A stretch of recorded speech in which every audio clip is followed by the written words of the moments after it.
বিষয়টা এইরকম, আগে আমাদের জানতে হবে যে ষড়রিপুটা কি, শয়তান কি, শয়তান কে, শয়তান কোথায় থাকে, শয়তানের রূপ কয়টা, শয়তান আমাদেরকে কয় প্রকার ধোঁকা দেয়, কোরআন মাজিদে এই বিষয়ে কি বলা আছে, এবং লাস্টে যায়া হইল আপনার এই প্রশ্নের জবাব যে আমি কিভাবে বিরত থাকব। এখন আপনি যদি আগুন কি না জানেন, হ্যাঁ আগুনে হাত দিলে কি হবে সেটা না জানেন, তো এইগুলো আপনার জানতে হবে যে আগুনে হাত দিলে আগুন হাতটা পুড়ে যাওয়ার সম্ভাবনা আছে, তাই না?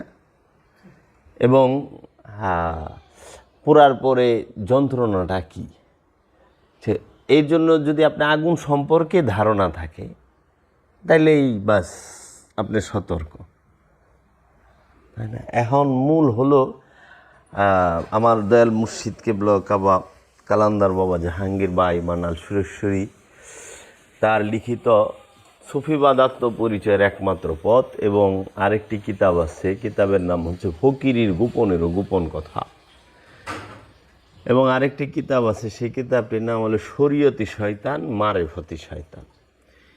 এই কিতাবগুলোর মধ্যে শয়তান সম্পর্কে কোরআনুল মাজিদে যা বলা হয়েছে বিস্তারিত বলেছেন। তো আপনি বিস্তারিত না জানার পরে কিছুই বলা মানুষের পক্ষে সম্ভব না। আর বর্তমানে আমরা যারা মুসলমান কিংবা যে কোনো ধর্মের অনুসারে আমরা এই শয়তান সম্পর্কে কিচ্ছু জানি না। আরবি কোরআনে আরবিতে বলা হয়েছে শয়তান, ইবলিশ।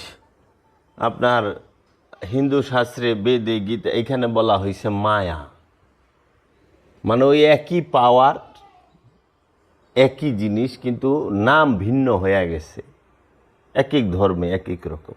ইংরেজিতে ডেভিল, তাই না? আরবে গেলে শয়তান, ইউরোপে গেলে ডেভিল, আমেরিকার ডেভিল। তো আমেরিকায় কি ডেভিল ছাড়া ডেভিল বলে না ইংরেজিতে শয়তান রে? হ্যাঁ, তো এই ডেভিল সব জায়গায় আছে। আবার আমাকে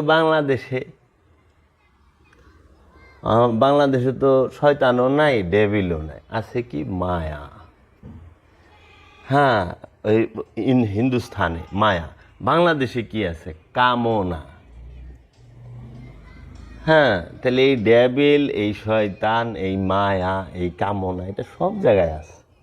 এখন আসেন আমরা, বাবা জাহাঙ্গীর বলতেছে যে কোনো ভাষা শিখতে গেলে, যে কোনো ভাষা শিক্ষা গ্রহণ করতে হইলে প্রথমে সেই ভাষার অ্যালফাবেটগুলো আপনাকে আয়ত্ত করতে হবে, অক্ষর পরিচয় জানতে হবে। এই অক্ষর পরিচয় আপনার জানতে হবে। অক্ষর পরিচয় যদি আপনি না জানেন তাহলে আপনি সেই ভাষা শিখতে পারবেন না। তো এখন ইসলাম সম্পর্কে যদি আপনি কিছু জানতে চান, আত্মদর্শন সম্পর্কে কিছু জানতে চান, এবাদত সম্পর্কে কিছু জানতে চান, বুঝতে চান, শিখতে চান, সর্বপ্রথম আপনাকে জানতে হবে শয়তানের পরিচয়। সর্বপ্রথম কেন শয়তানের পরিচয় জানতে হবে? কারণ শত্রু এই একজনই, আর কেউই না, এই একটাই শত্রু। সেটা কোরআন বলতেছে, রব্বুল আলামিন বলতেছে, ইয়া বনি আদম, হে বনি আদম, মানে আদমের সন্তানেরা। আদমকে বলে না, ইয়া আদম বলে নাই, বলছে ইয়া বনি আদম, হে আদমের সন্তানেরা। লা তা'বুদুশ শয়তান, লা মানে না, তা'বুদ মানে দাসত্ব, হ্যাঁ আনুগত্য। শয়তানের দাসত্ব করিও না। লা তা'বুদুশ শয়তান, ইন্না শয়তানা, ইন্না মানে নিশ্চয়ই, এখানে ইন্নি বলে নাই, ইন্না বলছে, নিশ্চয়ই তাহারা। ইন্না শয়তান, ইন্নি হইল এক বচন, ইন্না হইল দুই বচন। তো ইন্না শয়তান লাকুম আদুউম মুবিন, এই শয়তানেরাই তোমাদের প্রকাশ্য শত্রু, গোপন শত্রু না। লুকানো শত্রু না, প্রকাশ্য সামনাসামনি প্রকাশ্য শত্রু। কিন্তু দুঃখের বিষয় হলো আল্লাহ কোরআনে কইতেছে যে শয়তান প্রকাশ্য শত্রু, কিন্তু আজ পর্যন্ত আমরা শয়তানের প্রকাশ্যভাবে দেখতে পাইনি। পাইছেন? শয়তানের লগে কোনোদিন মোলাকাত হইছে, হ্যান্ডশিপ হইছে, কথাবার্তা হইছে? শয়তান আপনার বাড়িতে আইসে গেছে, আপনি আর বাড়িতে গেছেন আইছেন, এরকম কিছু আছে না। কিন্তু আল্লাহ কইতেছে শয়তান তোমাদের প্রকাশ্য শত্রু। আবার কইতেছে ইয়া বানি আদম লা কি লা খুতিয়াতিশ শয়তান, তোমরা শয়তানের পদচিহ্ন অনুসরণ করো না, পায়ের চিহ্ন অনুসরণ করো না। কারণ শয়তান হইল পদভ্রষ্ট, সে রবের অবাধ্য। ইন্না শয়তানা আসিয়া, নিশ্চয়ই শয়তান হইল, শয়তানেরা হইল রবের অবাধ্য। অবাধ্যকে শয়তান বলা হয়। আপনার সন্তান যদি আপনার অবাধ্য হয়, আপনি করেন না শয়তানের বাচ্চা। অবাধ্যকে বলা হয় শয়তান, অহংকারীকে বলা হয় ইবলিশ। তো এখন অবাধ্য কেমনি যে আল্লাহ হুকুম করছে সেজদা দে, অবাধ্যতা না দিব না, এটা হলো অবাধ্যতা। যখন বলছে কেন দিবা না, তখন বলছে আমি ওর থেকে উত্তম, আনা খাইরুম মিনহুম, তখন হইছে অহংকার। না করণে কিন্তু অহংকার হয় নাই, না করাতে হইছে অবাধ্যতা। বুঝাইছে কিছু?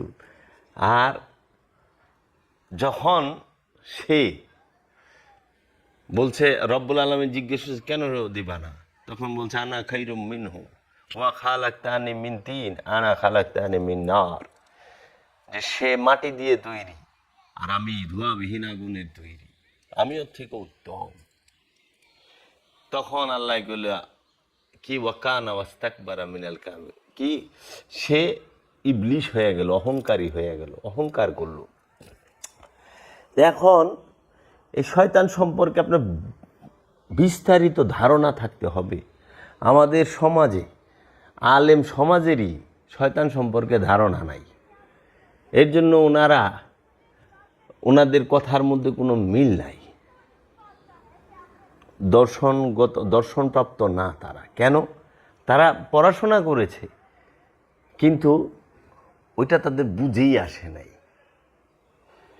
এখন দেখেন এই এক শয়তান, তার অনুসরণ করা যাবে না, আল্লাহর নিষেধ সরাসরি, ঠিক আছে। তারপরে স্টেপে যায় বলতাছে এই শয়তান সে কি? শয়তান হলো রবের অবাধ্য। কার অবাধ্য? রবের, আল্লাহর না। এখানে রব শব্দটা ব্যবহার করছে, রব শব্দটা ব্যবহার করছে, রবের অবাধ্য। আচ্ছা, শয়তান হইল সে অহংকারী। এখন এই শয়তানের কথা কোরআনে কোথায় আছে? কোরআনে শয়তান সম্পর্কে 65 বার উল্লেখ করা হয়েছে। কতবার? 65 বার। কোরআনে শয়তান সম্পর্কে 65 বার উল্লেখ আছে। তার মধ্যে শয়তানের একটা ভয়ঙ্কর রূপ আছে 65 বারের উল্লেখের ভিতরে, একটা ভয়ঙ্কর রূপ, যেটা এই শয়তানের রূপ হচ্ছে মোট 5টা। কোরআনের ভাষায় 5টা রূপ, কিন্তু শয়তান একটা। এক শয়তানের 5 রূপ। এখানে এক শয়তানের রূপ কয়টা? 5টা। আমি কোরআন থেকেই দলিল দেব। কিন্তু এই 5 রূপের মধ্যে একটা রূপ আছে খুব ভয়ঙ্কর। সেই রূপটার থেকে সবাইকে সাবধান, হুঁশিয়ার করে দেওয়া হয়েছে সার্বজনীনভাবে। সেইটা হইল, দেখেন অহংকার তো সবাই করা পারে না, পারে। গরিবে কি অহংকার করব, অসুন্দর কি অহংকার করব। অহংকারও সবার সার্বজনীন না, কিন্তু একটা আছে, একটা রূপ, যেরকম দুনিয়াদার সবাই না, মানে সবার তো সম্পদ নাই, সবাই আচ্ছা। তারপরে আপনার যেরকম এই ফ্যাসাদ সবাই সৃষ্টি করে না, কিন্তু একটা রূপ ভয়ঙ্কর আছে, সেই রূপটা হলো খান্নাস। এই শয়তানের খান্নাস রূপটা হলো সবচেয়ে ভয়ঙ্কর রূপ, যা প্রতিটা মানুষের মধ্যে আছে। প্রতিটা মানুষের অন্তরে এই খান্নাস রূপটা ধইরা শয়তান বৈশা রয়েছে। খান্নাস রূপে প্রতিটা মানুষের অন্তরে শয়তান বৈশা থাকে। খান্নাস আরবি শব্দ, এটার দলিল কোথায় খুঁজবেন না? খান্নাস আরবি শব্দ, খান্নাসের বাংলা হলো কামনা। কামনা ছাড়া কোনো মানুষ আছে? কোনো মানুষ কামনা ছাড়া না, কিন্তু ভয়ঙ্কর রূপ।